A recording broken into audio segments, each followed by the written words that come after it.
ये तो आपने छोटे छोटे स्ट्राइप में देखा।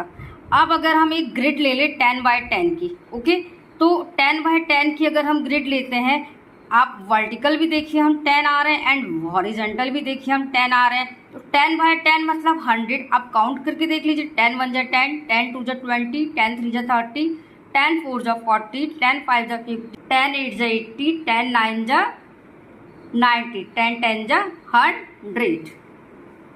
ओके, फिर से देखिए,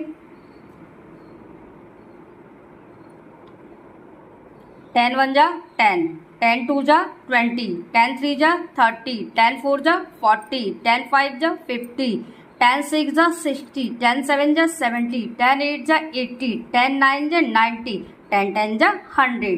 तो एक ग्राफ पेपर को हमने 100 इक्वल पार्ट्स में क्या कर लिया, डिवाइड कर लिया। ओके, ग्राफ पेपर पे इजी होता है डिवाइड करना, तो ये एक इजी एंड सिंपल तरीका है आपका। तो now listen, make a grid of 10x10, shade one part. आप इसका कोई भी एक पार्ट शेड कर दीजिए, कहीं भी आप शेड कर सकते हैं, मैंने यहाँ किया हुआ है। तो टोटल नंबर ऑफ पार्ट कितने हैं आपके पास, 100। Total number of part 100।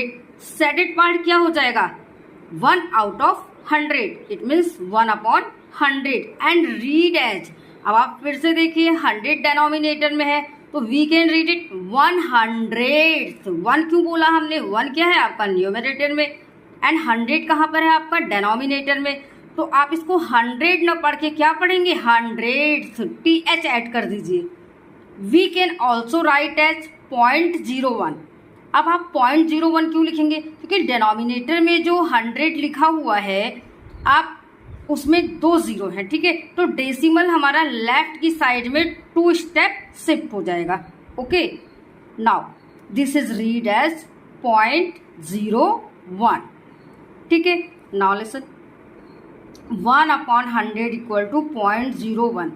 अगर आपको नहीं समझ में आया तो मैं एक बार फिर से इसे रिपीट कर रही हूँ। Make a grid of 10x10, shade one part, total number of part equal to 100, shaded part will be equal to 1/100 and read as 100th. We can also write as 0.01. This is read as 0.01. So now look at grid, देखा आपने, very simple. Graph paper ले लीजिए, 10x10 की grid ले लीजिए, total number of part आपके 100 हो जाएंगे। सेडेड, अब आप जितने भी सेडेड पार्ट लेंगे, माना अगर आप 2 सेडेड पार्ट ले रहे हैं तो 2/100 हो जाएगा, 3 सेडेड पार्ट ले रहे हैं तो 3/100 हो जाएगा, ठीक है। अब आप ऐसे समझिए, 1/100 विल बी इक्वल टू 0.01। कैसे,